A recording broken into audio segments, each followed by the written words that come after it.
maybe section. The first one, or section 1, will mainly talk about introduction. The section 2 about the assessment and planning.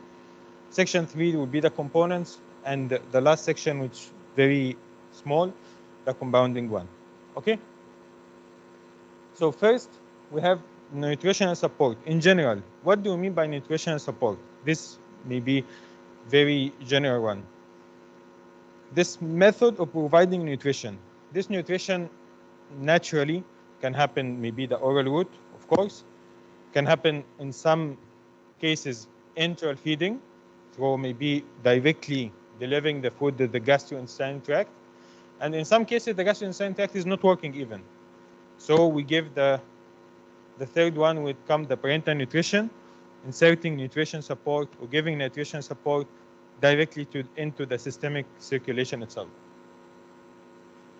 So who require nutrition support? This is a very important one.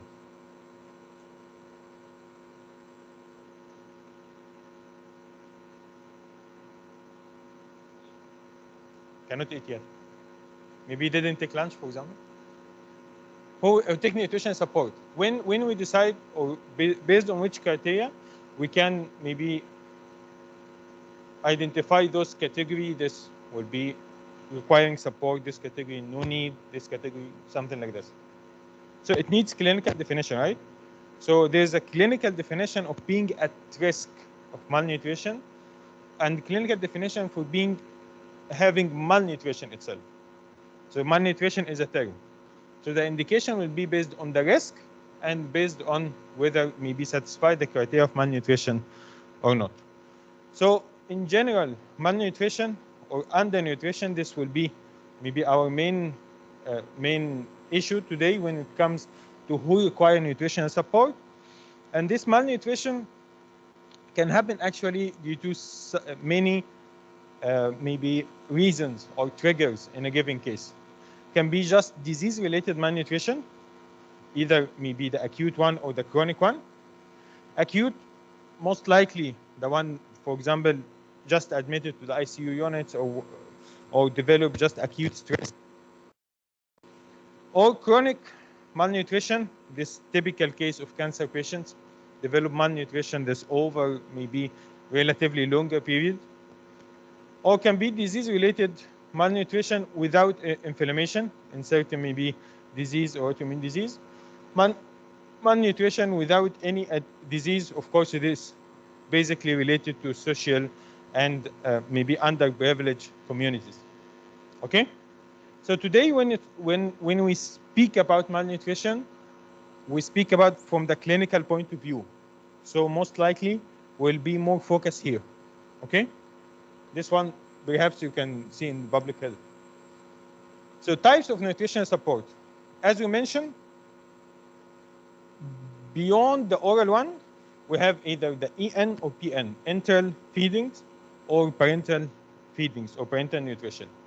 This enteral nutrition, for example, can have maybe many access points according to the goal, the plan.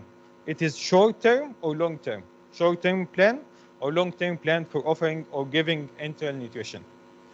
For example, in long-term, most likely will be the gastrostomy or jejunostomy.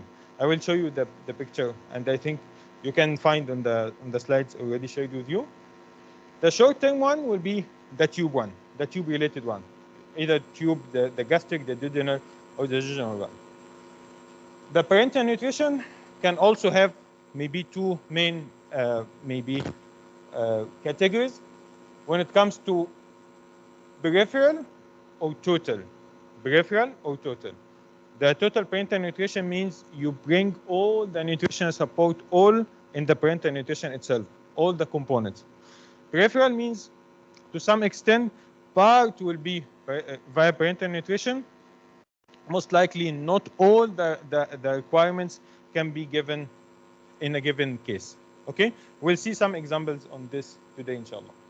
So you can see here, this is the peripheral parental nutrition. Usually, the peripheral artery or peripheral vein.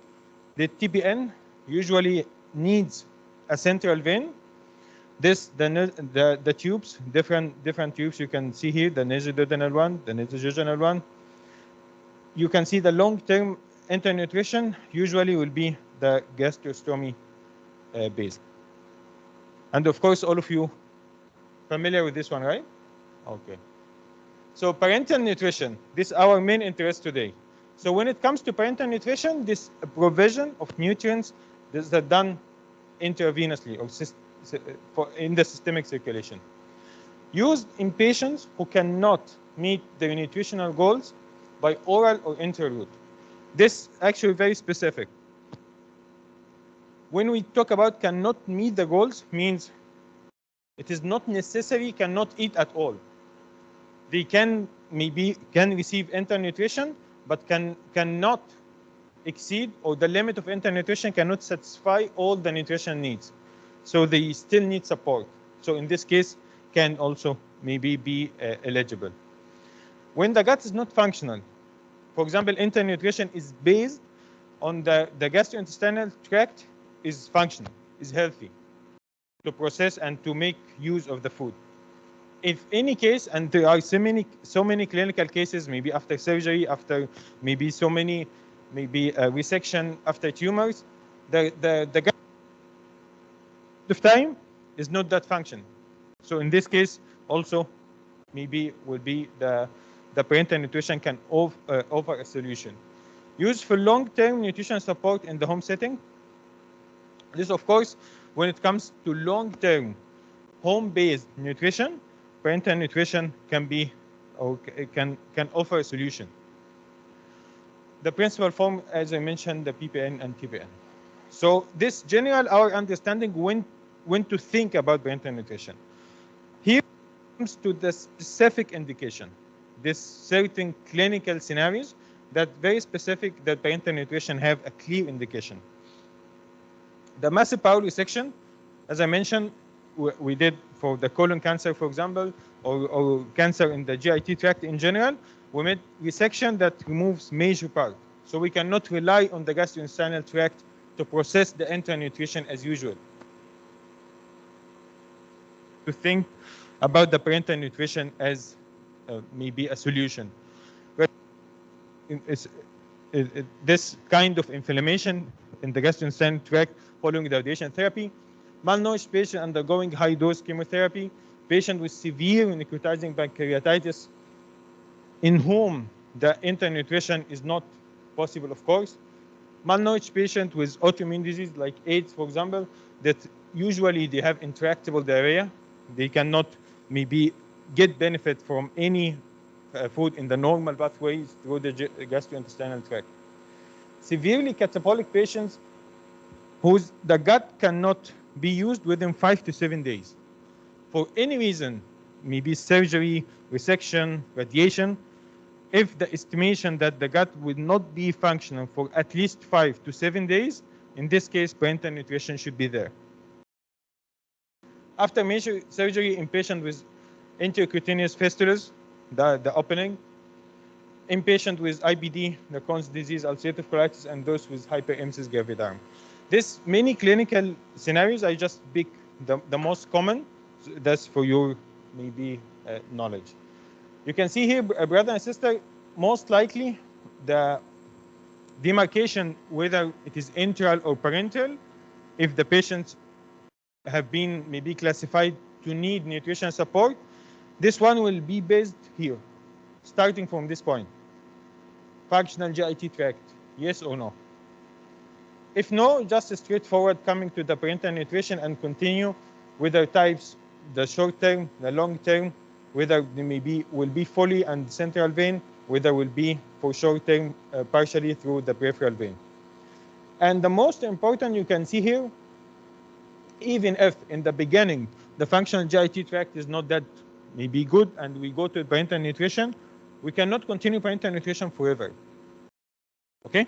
And this has reason, of course, we'll discuss. So at a periodical time, according to every case, this kind of assessment, reassessment for the GIT function to be done. And once it can be used, straightforward, we will shift from the parental nutrition to enteral nutrition, even if we started only parental nutrition at the very beginning. This one is very important. Once the enteral nutrition here, we have maybe so many formulas, and a kind of assessment also will be done whether it needs the enteral nutrition can satisfy the needs, and whether we need support enteral and parental nutrition in a given case. Okay. I think this the first part maybe of our slot today. Do you have any question, brother and sister? Okay. MS team? Hello? No, doctor. Okay. Hopefully know from the positive side that everything is clear, not you are sleeping. Okay. Most important, before we proceed to the components, we want to understand the malnutrition screening or assessment. How to define, how to assess patients maybe having malnutrition or not. Because this one will be the main point for indication of any nutritional support, right?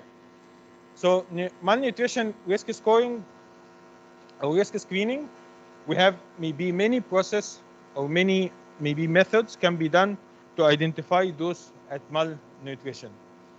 Usually, when it comes to the clinical setting, any nutrition support should be evaluated within maybe 1 to 2 days once the patients have been admitted. There are so many tools that can be used. For example, the European Society of Parental and Enteral Nutrition, the ESPEN, suggests use of nutrition risk assessment, the one maybe I show you later in the next slide, the malnutrition universal screening tool. Also, for older person, you can maybe use the mini nutrition assessment form, and I also give you some example of our maybe hospital nutrition risk screening form, so you can get the idea what is all about. Some components, as you can see, it has to be maybe shared among all these, common among all these, some components. So first of all, you can see here, brothers and sisters, getting some idea about the BMI, getting some idea about the acute illness, getting some idea about the unplanned weight loss that can happen in the past 3 to 6 months, giving some scores, and maybe adding all this together will maybe categorize the patients by the end of the day into one of the 3 groups: low, a medium, and high risk. Low risk, actually no much intervention needed. Medium risk, close observation and sometimes intervention can be warranted in this case. High risk patients, those usually need intervention. Another example, when we go through mini nutrition assessment, the one for relatively older patients, you can see maybe the intake problem with intake happen in a given case, weight loss, the mobility of this case, the psychological stress or acute disease that the patient can suffer from. Because when it comes to nutrition, assessment of stress having maybe critical importance, and we will see later on when we calculate even the requirement for parental nutrition, we have to account for the stress factor, related to the disease or other incidents. By the end of the day, you get a score for every item of this, and you have, again, normal or at-risk or malnourished cases to be there. Okay? This is the basic item. This is our maybe screening form for our hospital. You can see here just this the particular information about the patients. This you can see the screening points. Very general question, yes or no. And based on this one, again, we will have score. Can be as low as 0 or can be as high as 3 or more. Beside everyone, there will be a different or the plan to be taken in every category. Okay? So If we look in the details, you will see some measures common, like maybe assessment of the intake, assessment of the body weight, assessment of stress. Beside this one, we have also biochemical indices in sometimes give us indication about the nutrition status of the patient. History, as we see, or subjective global assessment could be also done. This is a subjective global assessment when we take maybe some items related to the history, weight change, dietary intake, the gastrointestinal symptoms of any, the functional capacity before we see this one under mobility, and the underlying disease. We see this one also later on. The physical examination also play a role. If there is ascites, edema, loss of the subcutaneous fat also can be assessed. And the outcome of this one will be also categorize the patients as well nourished, mild, moderate malnutrition, or severe malnutrition. Okay?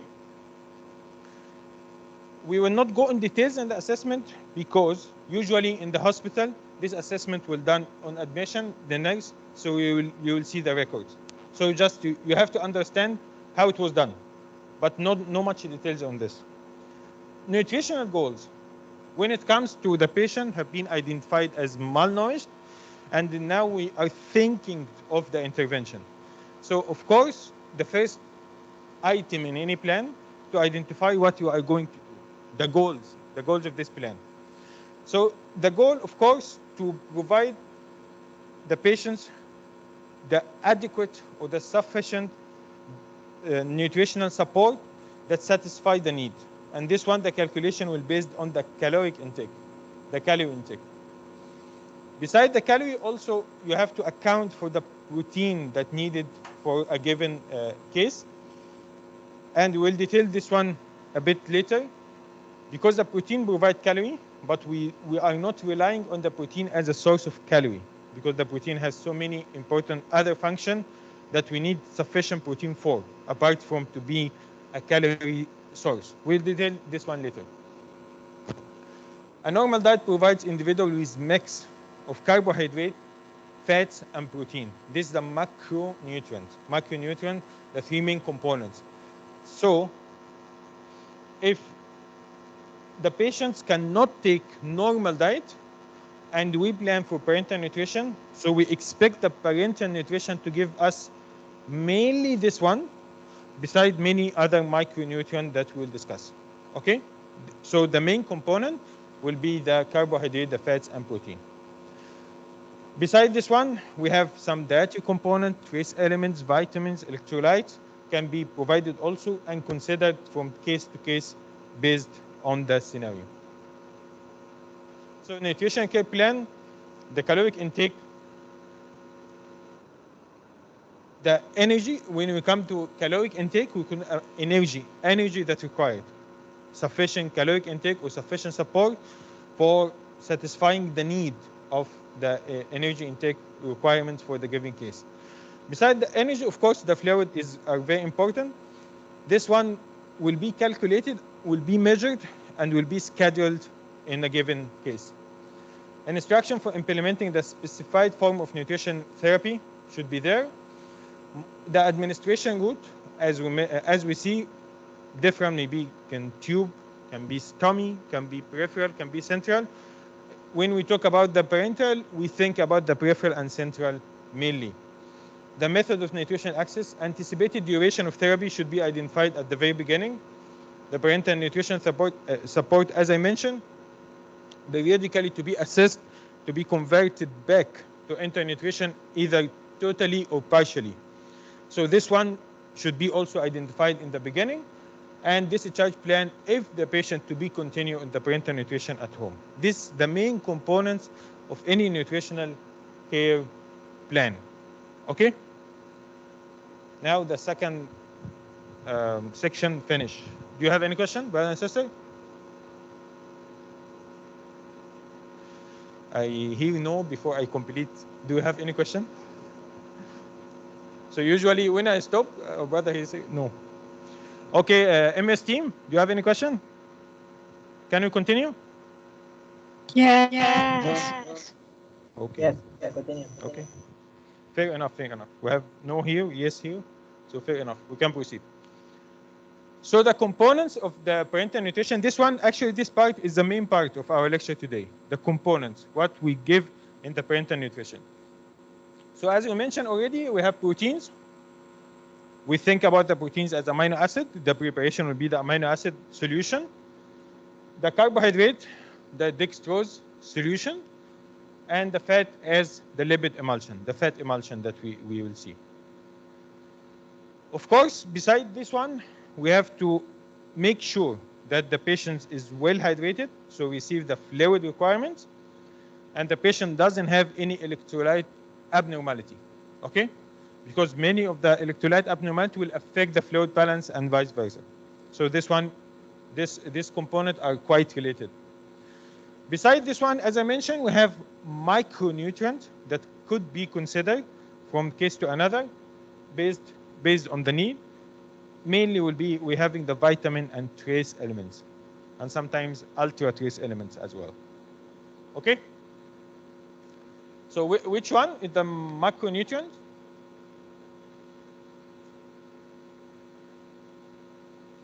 The macronutrient.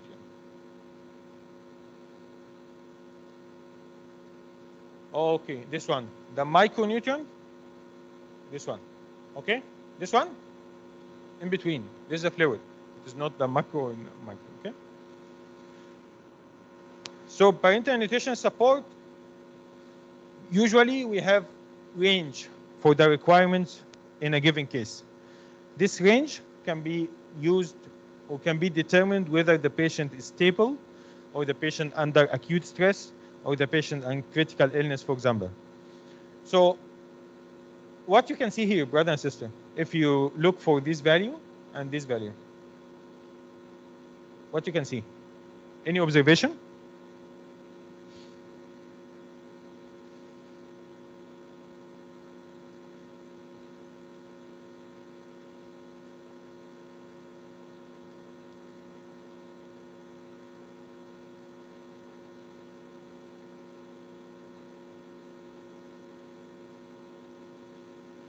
Okay.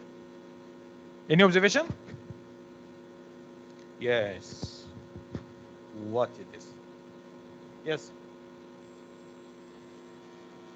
Any observation? If you look for this one and this one. Sorry, my scheme. I have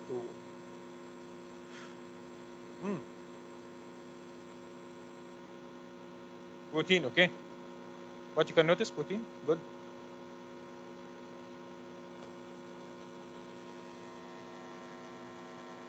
So the protein requirements usually higher in patients with critical illness, right? Makes sense for you? Okay. What about the caloric requirements? This one, the total calorie. Okay, what?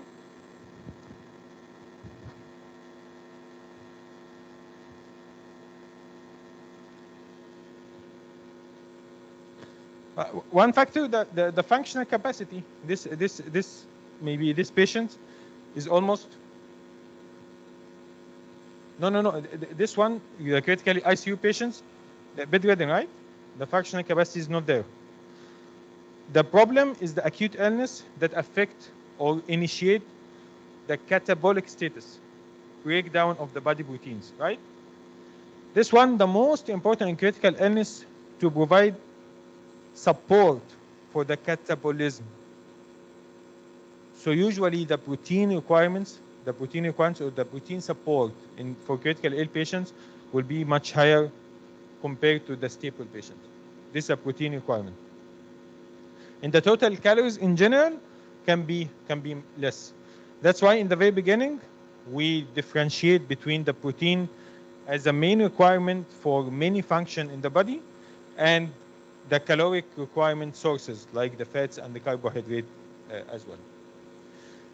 So steps of ordering the TPN, total parental nutrition. First of all, determine the total fluid volume. In every case, the patients, by the end of the day, all these requirements, all this dextrose, amino acids, and the lipid emulsion, all these are fluid, right? And should be counted on the volume of fluid that you are given to the patient. So first of all, just determine all the fluids that you need in the given case. This is the total one. Determine the non-nitrogen caloric needs. Non-nitrogen caloric needs means the non-protein one. The non-protein one. Nitrogen and protein, we see the link now. So nitrogen refers to protein. So non-nitrogen caloric needs refer to the carbohydrate and fats. Okay? And decide how much fat and how much carbohydrate will be given. If you decide this one, so usually the protein requirements are very easy to get. If you very clear how much fluid, how much fat, carbohydrate, and protein, so most likely 80% of your job has been done already. This is the most important one.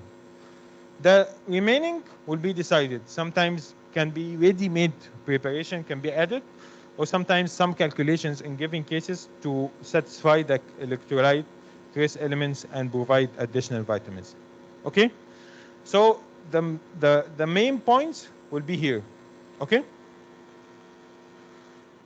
So fluid requirements, as I mentioned in the very beginning, is also sometimes provided in a range.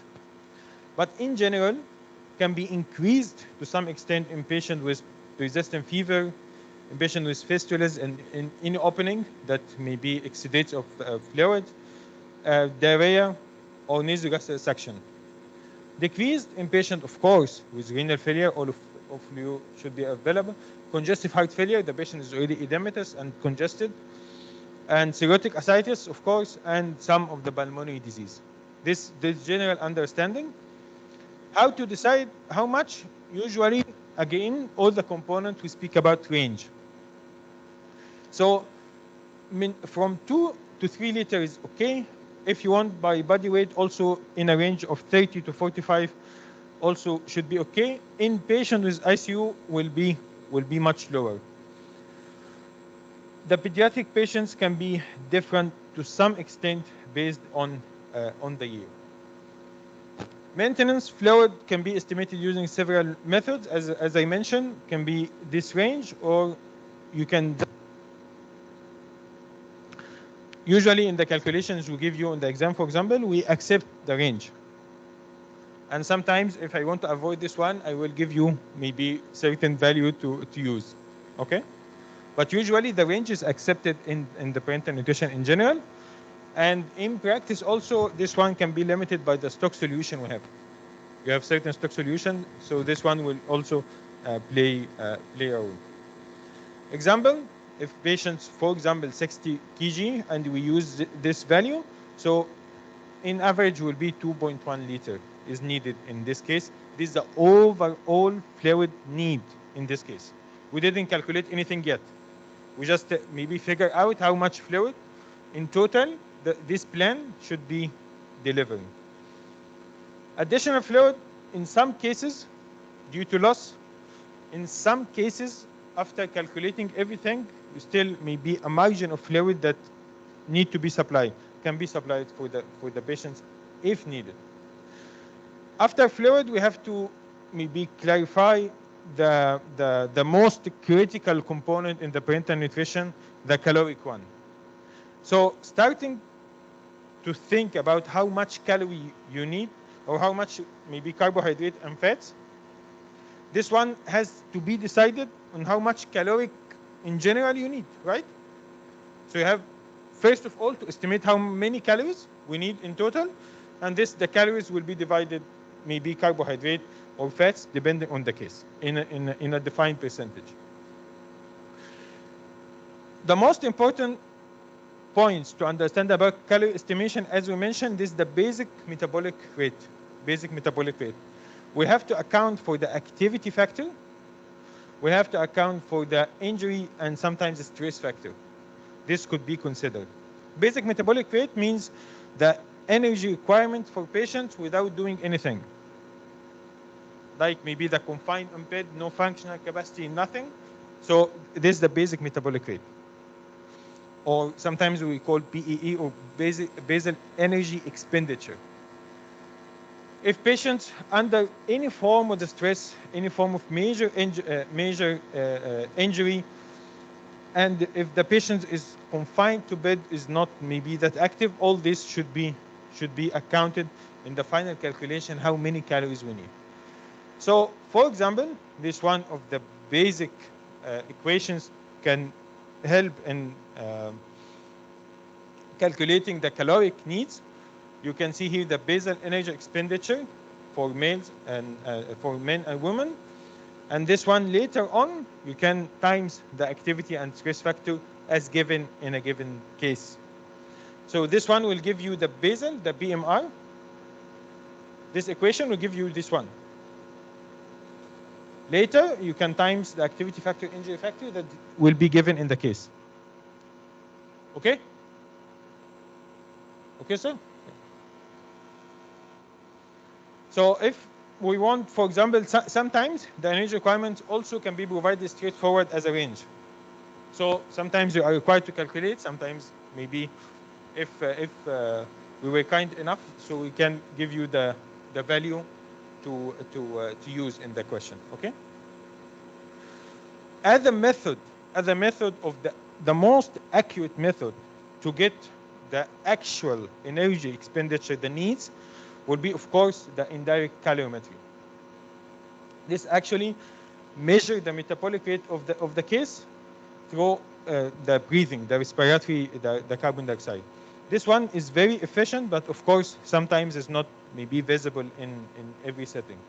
That's why the equations sometimes play a role. As we mentioned, after we got all the calories that we need, we want to know, to see this one, right? If you remember this one? Now we know the fluid, right? We know the total calories. We want to see the non-nitrogen calorie, okay? What we call NPC, or non-protein calorie to nitrogen ratio. Non-protein calorie to nitrogen ratio. Non-protein calorie means that the calorie coming from the two sources, the carbohydrate and fats. How to get the non-protein calorie? How to calculate the non-protein calorie?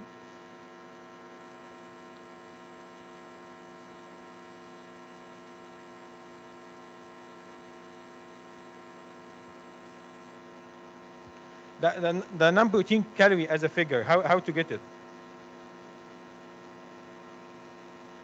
The total calorie minus the protein calculated calories, right?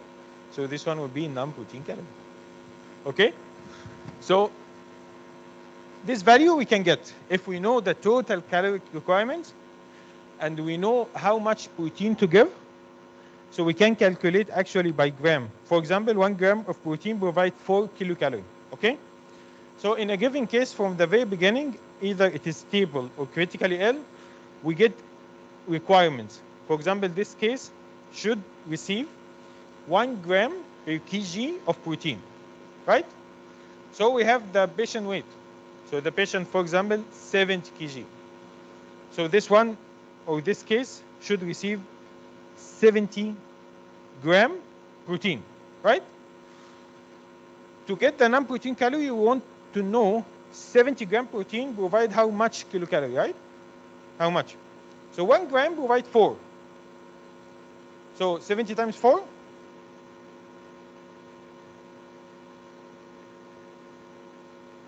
70 times 4 would be equal. Okay? This figure, you just maybe subtract from the total calorie. So now you have the non-protein calorie. This one can be followed, I show you by example, inshallah. The most important about this one, after we get the value of the non-protein calorie, and we know how many nitrogen, because nitrogen can be easily calculated by ratio 6.25 from the protein that we have, okay? This one gives us indication about the current status of the case. whether the patient is severely stressed or most severely stressed, moderate stress, or unstressed at all. Okay? You can see here one example, brothers and sisters. This patient, for example, 80 gram protein, and the non-protein calorie, is around this figure, 2,250. So the nitrogen, straightforward. How many nitrogen? Just divide by 6.25. So the nitrogen, we have this one, around 12.8. Okay? Just the ratio, this one, ratio to this one. This one, the non-protein calorie, ratio to the nitrogen. So we have maybe around 176. 176 if we go high, so the patient is actually unstressed. Okay? This just maybe a kind of assessment by using the non-protein calorie, the MPC to N ratio. This one I explain now because you will see later on in the calculations. So you are very clear how we calculate the nitrogen from the protein, just divide the grams of the protein. What do you mean by non-protein calorie and all this? Okay? The most, maybe when it comes to the caloric estimation, we know all. Now we want to divide between maybe carbohydrate and glucose, carbohydrate and fats. As you mentioned, the carbohydrate will be all the time represented by the glucose, the dextrose itself. So this one, usually the dextrose, 1 gram giving us 4 kilocalorie, represent the most important carbohydrate for IV therapy. Usually this one is very important, and most cases will have more carbohydrate compared to fat when it comes to the percentage of the caloric requirement. Rebound hypoglycemia, if a high glucose infusion rate. This actually also we will talk later about the monitoring. Giving glucose for patients for sometimes is malnourished, or giving too much of the infusion one time is having maybe consequences. We will talk about the monitoring later on. The second part of the non-protein calorie will be the lipid, the fats. The fats, the emulsion that we will have, and usually the fats will consider the less part. Usually around one third of the non-protein calorie will be provided as a fat. This ratio is not fixed. We'll see how to manipulate later on. 1 gram will provide 10 kilocalorie. So any observation on the number?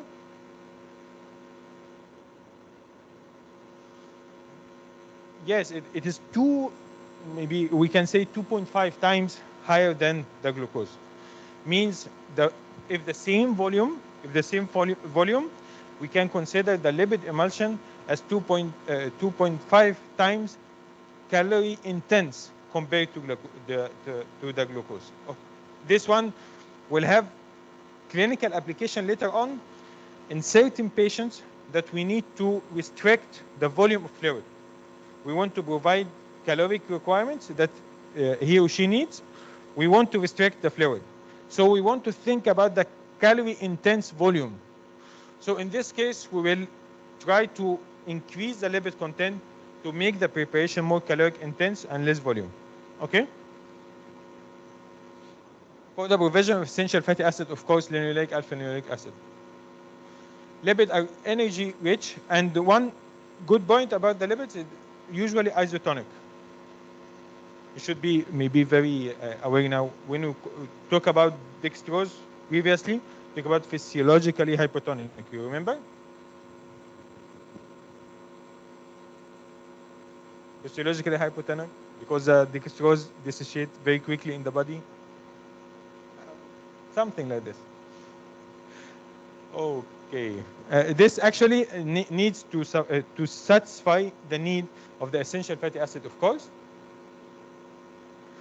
Usually it comes as a ready-made fat emulsions in different concentration and sometimes different volume.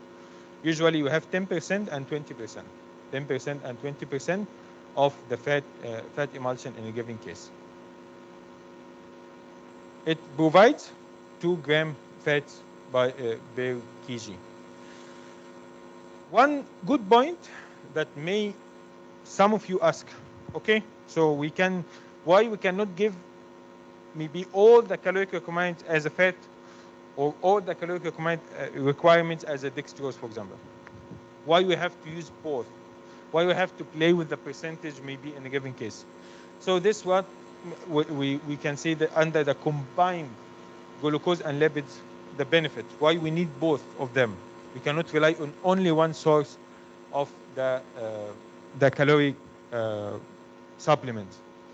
Of course, the first one, we need the lipids to come in the picture because we doesn't want to impose or predispose hyperglycemia risk exaggerated in a given case.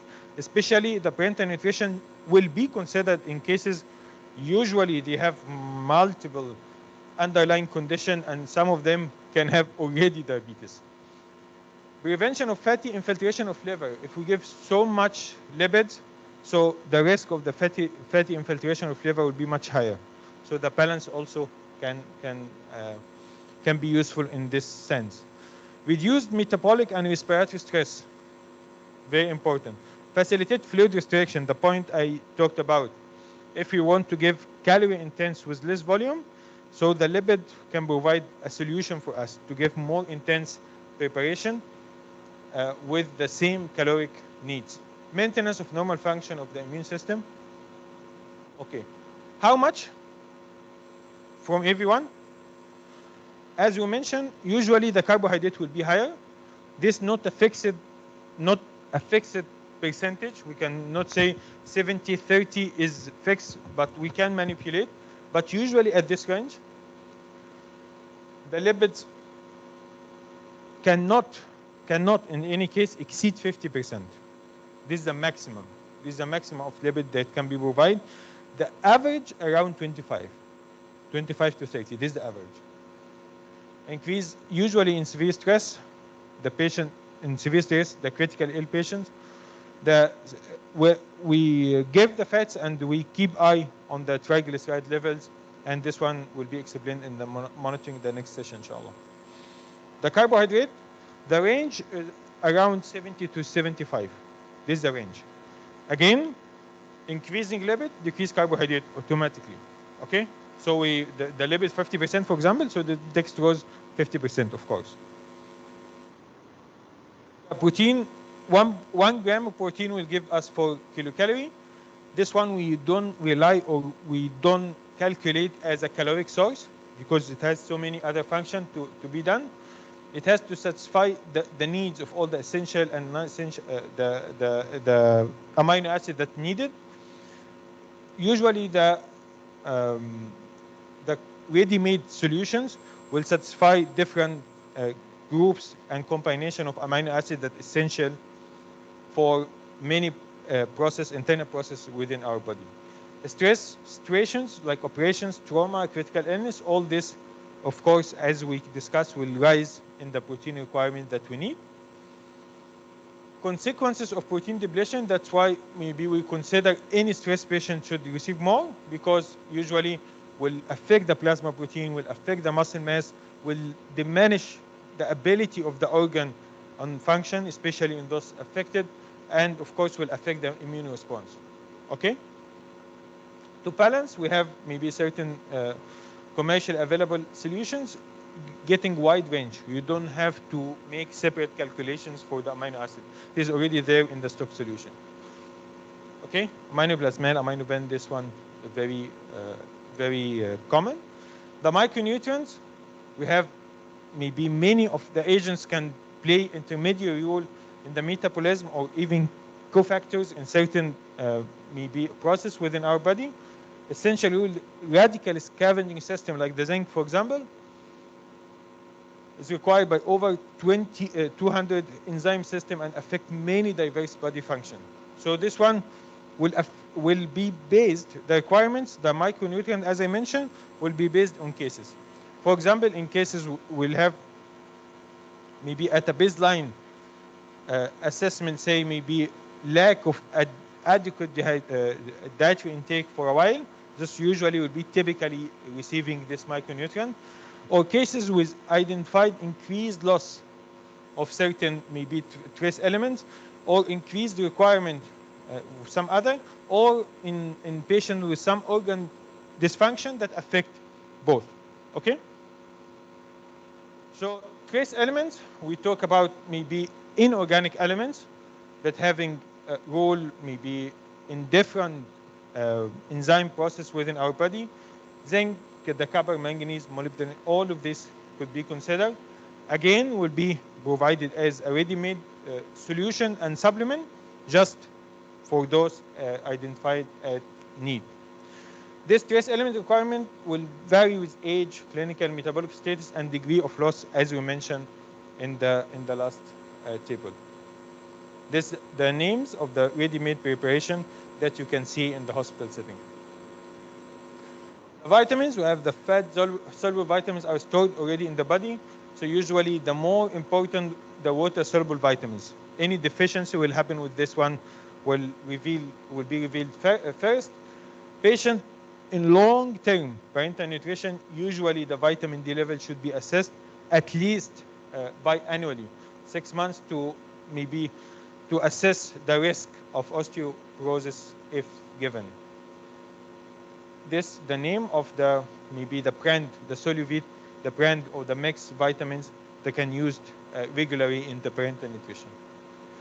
Electrolytes, again, this one may be having so much details. So here we want to understand it has to be taken into account when we talk about the fluid balance. According to the condition, the clinical condition, the cardiac, neurological, whatsoever, will be very important to account for any deficiency in different electrolyte. Providing adequate supply of calcium and phosphate also sometimes it's challenging, but now the advances in the preparation I will discuss in the next session have overcome this challenge. Will be stability challenge, maybe a big challenge in the precipitation of phosphate and calcium in one bag. This one already solved by some manipulation. We'll discuss inshallah next session. Administration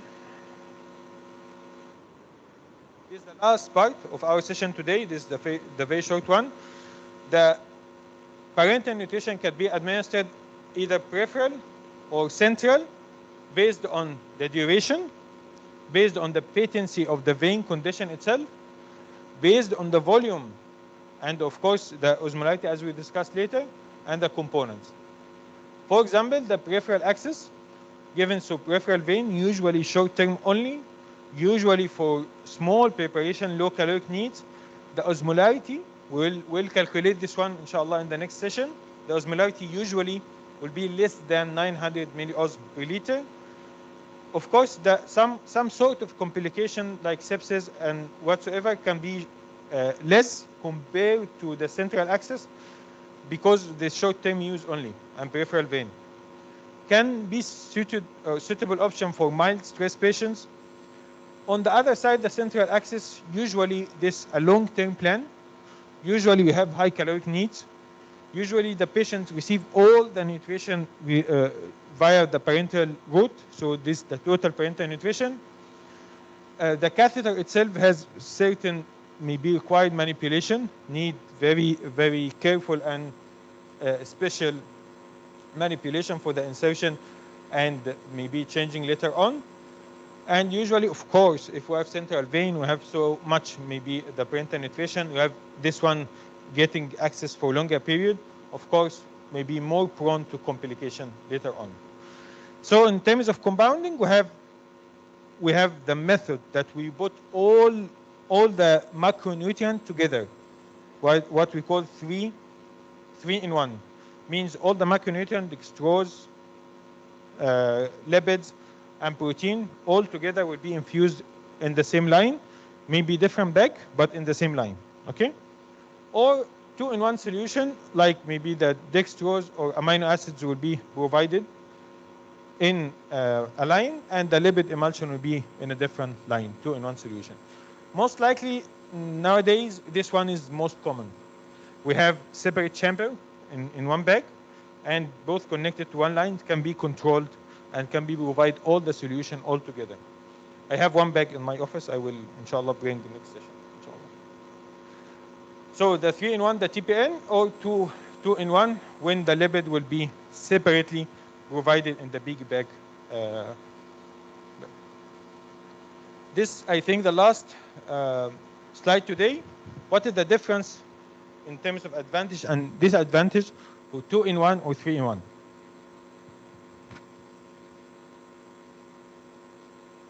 2-in-1 means no lipid, right? The lipid emulsion, we cannot see anything, right? So the 2-in-1, the advantage, of course, the lipid emulsion would be more prone for stability problem, right?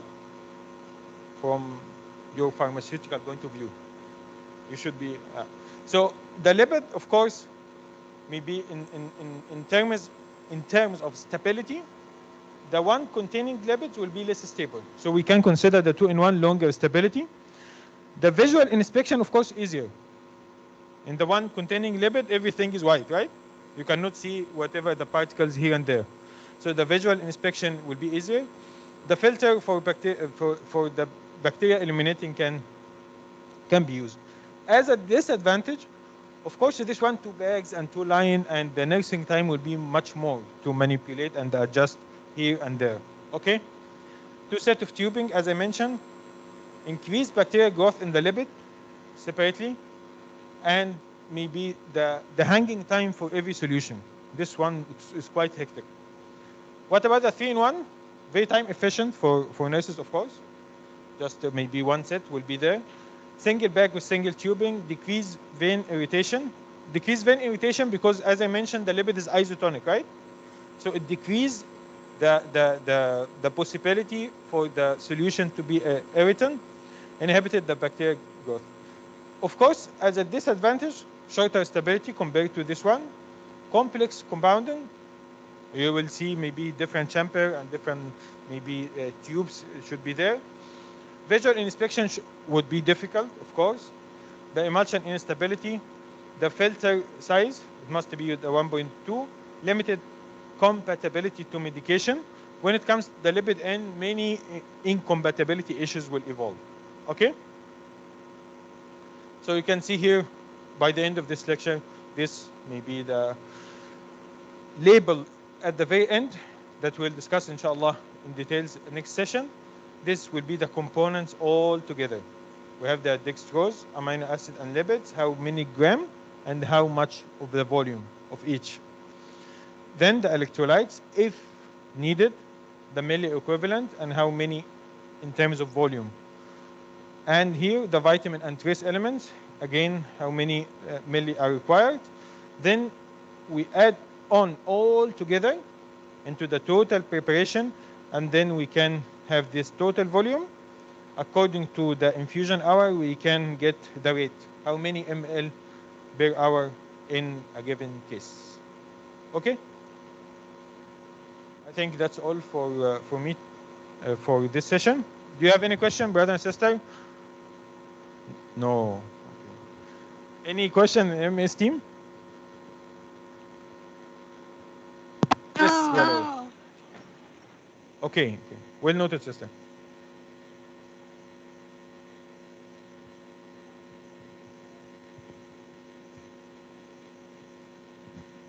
Yes, of course. Okay, we have one question from our brother here regarding the calorie intensive of the lipid. If we want to compare, now we are thinking about the caloric requirements, we are thinking about the dextrose and lipid. Again, the first calculation will be how many gram we want, right? But usually we didn't provide gram, we provide as solution, right? We provide as solution. So by the end of the day, or whatever the gram you want, the requirements have to be converted into solution. If we want to calculate how many, maybe if we want to calculate as a volume, the 1 gram, for example, one gram of glucose will provide us 4 kilocalorie. The 1 gram of lipid will provide us 10 kilocalorie. Okay. If you convert this one as a volume, the same amount. For example, 100 kilocalorie from the glucose, and 100 maybe kilocalories from the lipid. So for 100 kilocalories from the glucose, how much the volume you need?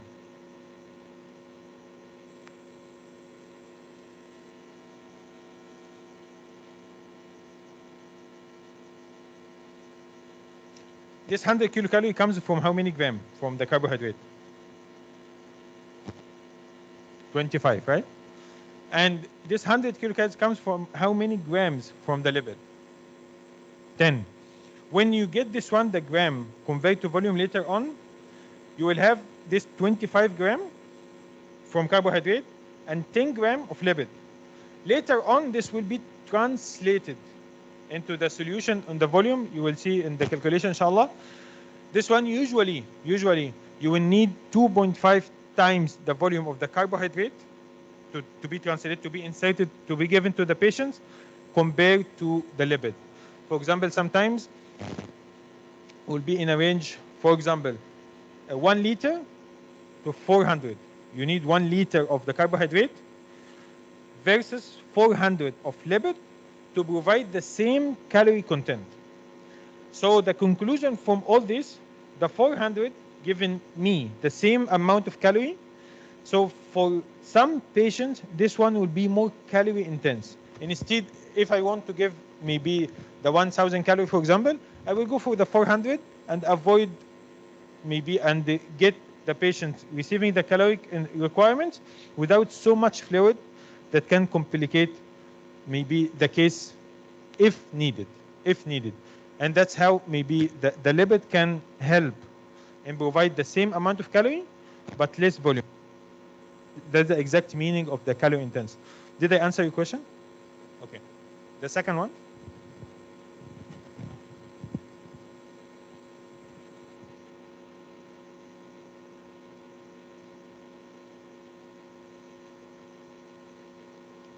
Brother, I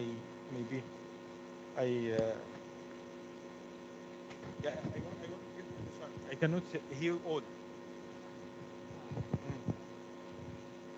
Yes.